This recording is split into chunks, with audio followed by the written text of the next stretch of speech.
Hi friends, welcome to Omi and Pomi kitchens. நம்ம மதுரை சமையல் ராணி காம்படிஷனில் கலந்துக்கிட்டப்போ செஞ்ச சூப்பரான சிக்கன் பிரியாணி, அதுவும் ஹைதராபாத் ஸ்டைலில் நம்ம செஞ்சுருந்தோம் இல்லையா? ஸோ அந்த வீடியோ தான் இன்றைக்கி நீங்கள் ஃபுல்லாக பார்க்க போகிறீங்க. நான் செஃப் கிட்ட சூப்பராக இருக்குது அப்படின்னு பேர் எடுத்த அந்த ஹைதராபாத் பிரியாணி எப்படி சூப்பராக ஈஸியாக வீட்டில் செய்கிறது அப்படிங்கிறது நீங்கள் இப்போ பார்க்க போகிறீங்க. அதுக்கப்புறம் ப்ரௌனி வீடியோ நான் நெக்ஸ்ட் அப்லோட் பண்ணுறேன், ஓகேங்களா? இப்போ நம்ம பிரியாணிக்கு தேவையான வெங்காயம், தக்காளி, பச்சை மிளகாய் இது எல்லாமே ரெடியாக எடுத்து வச்சாச்சு. பட்டை, கிராம்பு, ஏலக்காய் எல்லாமே சேர்த்து சூப்பராக எண்ணெயில் வதக்கியாச்சு. எண்ணெய் நல்லா பொரிஞ்சு வந்த உடனேயே இப்போ நம்ம வெங்காயத்தையும் சேர்த்துக்கிற போகிறோம். மதுரை சமையல் ராணி காம்படிஷனில் கலந்துக்கிட்ட வீடியோ, அதுக்கப்புறம் அங்கே எனக்கு கிடைச்ச ப்ரைஸஸ், கிஃப்ட்ஸு எல்லாத்தையுமே சேர்த்து ஒரு வீடியோ நான் போட்டிருக்கேன். அது நான் உங்களுக்கு கீழே டிஸ்கிரிப்ஷனில் கொடுக்குறேன், பார்க்காதவங்க போய் பாருங்கள். இப்போ நம்ம பொன்னிறமாக அந்த வெங்காயத்தை வதக்கணுங்க. நம்ம எவ்வளவுக்கு எவ்வளவு இந்த எண்ணெயில் இந்த வெங்காயத்தை வதக்குறோமோ அவ்வளவுக்கு அவ்வளவு பிரியாணி சரியான டேஸ்ட்டில் கிடைக்கும் நமக்கு. இப்போ கொஞ்சம் கல்லுப்பும் சேர்த்து வதக்குறேன். ஆக்சுவலாக நான் இந்த பிரியாணி செய்யக்கூடிய டைமிங் பார்த்திங்கன்னா காலையில் 7 மணிக்கு எழுந்திரிச்சு நான் செஞ்சிட்ருக்கேன். இது செய்கிற டைமிங். அதுக்கு முன்னாடி இஞ்சி பூண்டு பேஸ்ட்டு அரைச்சது, வெங்காயம் நறுக்குனது இதெல்லாம் சேர்த்து பார்த்திங்கன்னா நான் காலையில் எழுந்திரிச்சது 5 மணிக்கு எழுந்திரிச்சேங்க. அதுலேருந்து அப்படியே ரொட்டீனாக நான் ஒர்க் ஸ்டார்ட் பண்ணி போயிட்டுருக்கு. இப்போ வெங்காயம் நல்லா வதங்கி வந்த உடனே நான் இப்போ தக்காளி சேர்த்துருக்கேன். இதில்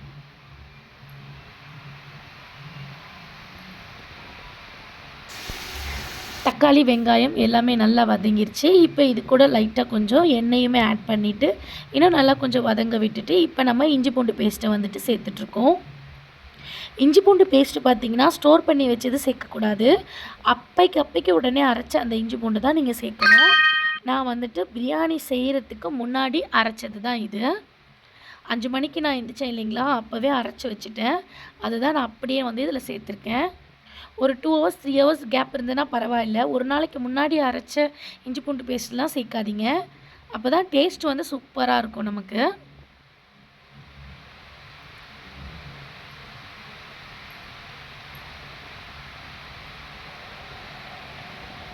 இப்போது இஞ்சி பூண்டு பேஸ்ட்டோட இந்த வெங்காயம், தக்காளி நல்லா மிக்ஸ் ஆகி சூப்பராக எண்ணெய் பிரிஞ்சு வருது பாருங்கள்.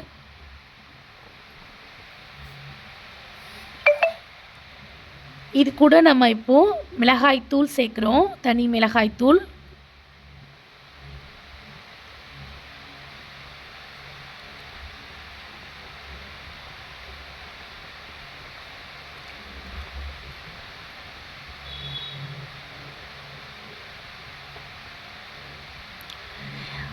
ஆறு ஸ்பூன் தனி மிளகாய்த்தூள் சேர்த்துருக்கோம்.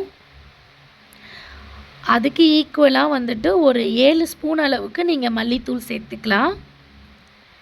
இப்போ நான் செய்கிற அளவு பார்த்திங்கன்னா 1.5 கிலோ பாஸ்மதி ரைஸ்க்கு நான் சேர்த்தது சரிங்களா. 6 ஸ்பூன் தனி மிளகாய்த்தூள், 7 ஸ்பூன் தனியாத்தூள் சேர்த்துருக்கோம் சரிங்களா, மல்லித்தூள்.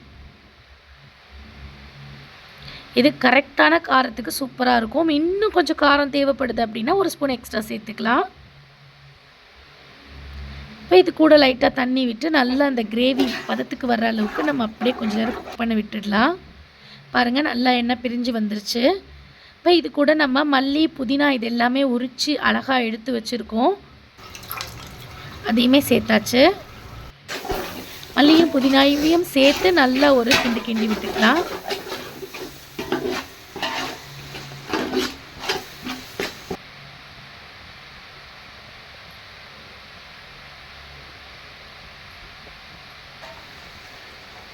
இப்போ நம்ம இது கூட தயிர் சேர்க்கணும். தயிர் 1/2 லிட்டர் நான் எடுத்து வச்சுருந்தேன். 1/2 லிட்டர் தயிரில் பாதி தயிர் நான் இதுக்கு எடுத்துக்கிட்டேன். மீதி இருக்கக்கூடிய பாதி நம்ம பச்சடிக்கு யூஸ் பண்ணிக்கலான்னு எடுத்து வச்சுட்டேன். இப்போ இந்த தயிரையும் சேர்த்து நல்லா ஒரு கிளறிடலாம். நான் உங்களுக்கு சொல்லப்படி நீங்கள் செஞ்சீங்கன்னா கண்டிப்பாக உங்களுடைய பிரியாணி சரியான டேஸ்ட்டில் வரும். ஒரு லெமனை 2ஆக கட் பண்ணி அந்த லெமன் ஜூஸையும் இதில் ஆட் பண்ணிக்கிறேன். ஒரு லெமன் போதுமானது. அதையும் சேர்த்து நல்லா ஒரு கிளறிக்கலாம்.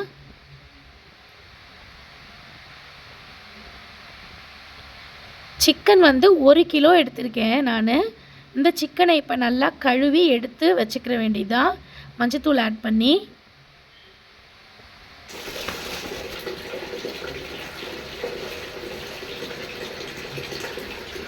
அதுக்கு பிறகு சாதம் வந்து நம்ம வடித்து தான் கொட்ட போகிறோம். ஸோ அதனால் வேண்டி சாதம் வடிக்கிறதுக்காக வேண்டி நல்லா தண்ணி பிடிச்சி வச்சுருக்கேன். பாஸ்மதி ரைஸை லைட்டாக வந்து பாயில் பண்ணி தான் நம்ம வந்துட்டு சேர்க்க போகிறோம்.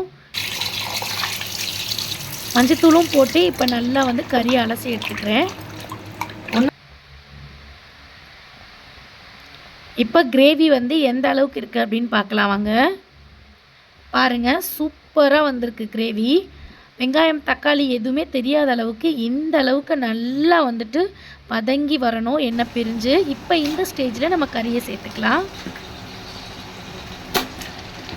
நம்ம நிறைய பிரியாணி வந்து ரெடி பண்ண வீடியோஸ் வந்து நம்ம யூடியூப்பில் அப்லோட் பண்ணியிருக்கோம். மறக்காமல் நீங்கள் அதையும் போய் செக் பண்ணுங்கள்.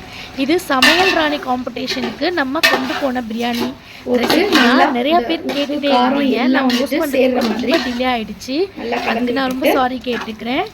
இந்த ஸ்டைலில் தான் நான் வந்து காம்படிஷனுக்கு கொண்டு போனேன் நான் அந்த பிரியாணியை. செஃப் சாப்பிட்டுட்டு உண்மையிலேயே ரொம்ப டேஸ்டியாக நல்லா பண்ணிட்டு எப்படி பண்ணீங்கன்னு மொத்த டீட்டெயிலுமே கேட்டாங்க.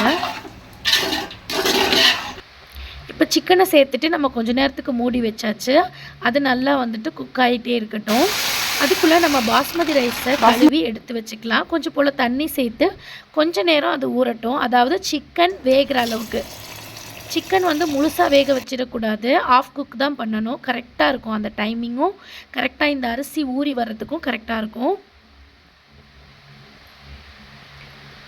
பாருங்கள், இந்த மாதிரி நீங்கள் வந்து தண்ணியை வந்துட்டு கொதிக்க வைக்கும் பொழுது பட்டை கிராம்பு ஏலக்காவையும் சேர்த்து கொதிக்க வைக்கணும். அப்போ தான் அந்த பாஸ்மதி ரைஸோட ஸ்மெல் இல்லாமல் சூப்பராக வரும். பாருங்கள், கிரேவி வந்து சிக்கனோடு சேர்ந்து எண்ணெயும் பிரிஞ்சு சூப்பராக வந்துருச்சு. இது கரெக்டான ஸ்டேஜு. இந்த டைமிங் கரெக்டாக இருக்குது. அதே போல் பாருங்கள், அரிசியுமே நல்லா ஊறி சூப்பராக வந்துருச்சு. இப்போ அரிசியை வந்துட்டு ஒலை கொதிக்கிற டைம் ஆகிடுச்சு, இதில் சேர்த்துருவோம்.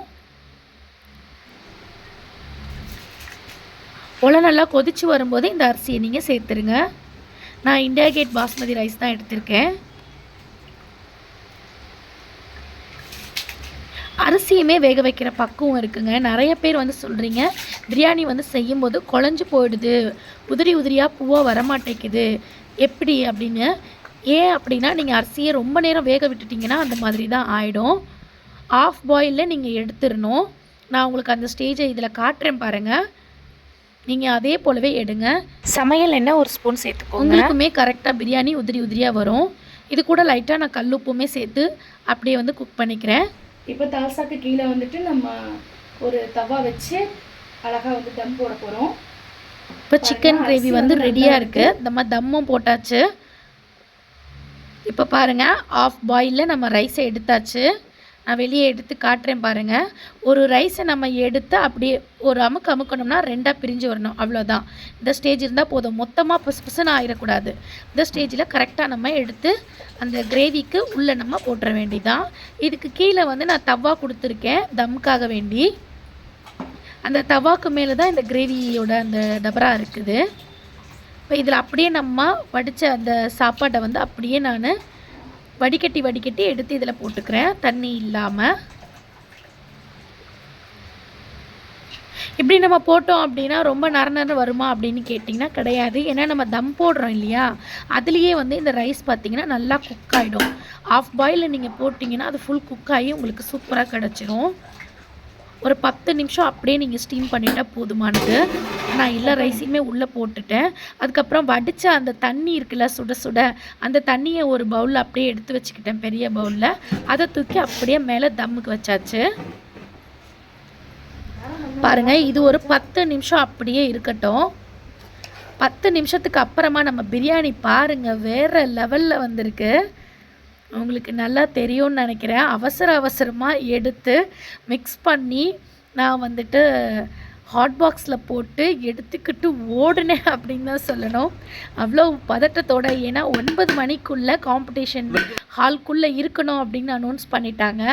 ஸோ அதனால் அவசரமாக வந்துட்டு எடுத்து கலருனது. சத்தியமாக காலையில் ஒன்றுமே சாப்பிடல, வெறும் வயிற்றோட நானும் என் பொண்ணும் வந்து காம்படிஷன் ஹால்குள்ளே இருந்தோம். சரியான பசி எடுத்துச்சுன்னா பார்த்துக்கோங்க, அவ்வளோ பசி. நம்ம வீட்டுக்கு செய்கிறதுனா கூட இவ்வளோ பதட்டமாக செய்வோமானா கிடையவே கிடையாது. அது காம்படிஷன் அப்படின்னு சொன்ன உடனே போட்டி போட்டுக்கிட்டு வீட்லேயே என்னோடய அந்த டைமிங் ஸ்டார்ட் ஆகிடுச்சு அப்படின்னு சொல்லலாம். அந்த அளவுக்கு ஃபாஸ்ட்டாக வந்து செஞ்சேன். ஹஸ்பண்ட் வந்து எனக்கு கூட ஹெல்ப் பண்ணாங்க கட்டுறதுக்கு. மற்றபடி மற்ற ஐட்டம்ஸ் எல்லாமே அவங்க தூங்கி எந்திக்கிறதுக்குள்ளவே நான் ரெடி பண்ணி வச்சுட்டேன். பச்சடி எல்லாமே, ப்ரௌனியுமே வந்துட்டு ரெடி பண்ணிட்டேன். இந்த ஹாட் பாக்ஸ் ஃபுல்லாக தான் நான் வந்துட்டு பிரியாணி எடுத்துகிட்டு போயிருந்தேன். நாங்கள் ஃபங்க்ஷனுக்கு போயிட்டு வர்றதுக்குள்ளே இங்கே வேலை செய்கிற பசங்க, ஹஸ்பண்ட், அப்புறம் என் பையன் எல்லாம் வெளுத்து கட்டி வச்சுருந்தாங்க பிரியாணியை. நாங்கள் வந்து பார்க்கும்போது கால்வாசி தான் இருந்துச்சு. அவ்வளோ நல்லா டேஸ்டியாக இருந்தது அப்படின்னு சொன்னாங்க. நாங்கள் காம்படிஷன் முடிச்சுட்டு வந்த பிறகு தான் பிரியாணி எப்படி இருக்குது அப்படின்றதே டேஸ்ட் பண்ணோம். ரொம்ப சூப்பராகவே இருந்துச்சு. இந்த மூமெண்ட்டை இதை மறக்கவே முடியாது. ரொம்ப ஹாப்பியான மூமெண்ட் இதில் நான் கலந்துக்கிட்டது. இந்த மதுரை சமையல் ராணி காம்படிஷனில் கலந்துக்கிட்ட வீடியோ நீங்கள் பார்க்கலன்னா டிஸ்கிரிப்ஷனில் நான் கொடுக்குறேன், மறக்காமல் போய் பாருங்கள் அதையும்.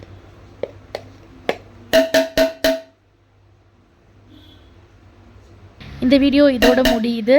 நெக்ஸ்ட் ஒரு சூப்பரான வீடியோவில் நான் உங்களை சந்திக்கிறேன். டாடா, பாய். மதுரை சமையல் ராணியோட இதுக்காக வேண்டி இப்போ நம்ம கிளம்பிட்டுருக்கோம். எல்லாம் ரெடி பண்ணி எடுத்துகிட்டு எக்ஸைட்மெண்ட்டாக வந்து கிளம்பிட்டுருக்கோம். ரொம்ப அவசரமாக பதட்டமாக போயிட்டுருக்கோம். என்ன நடக்க போகுதுன்னு தெரியல. நம்ம வின் பண்ண போகிறோமா இல்லை நம்மளை மாதிரி சகோதரிகள் யாராவது வின் பண்ண போகிறாங்களா அப்படின்னு தெரியல. அப்போது யார் வின் பண்ணாலுமே ரொம்ப ஹாப்பியோடு நம்ம மறுபடியும் வருவோம்.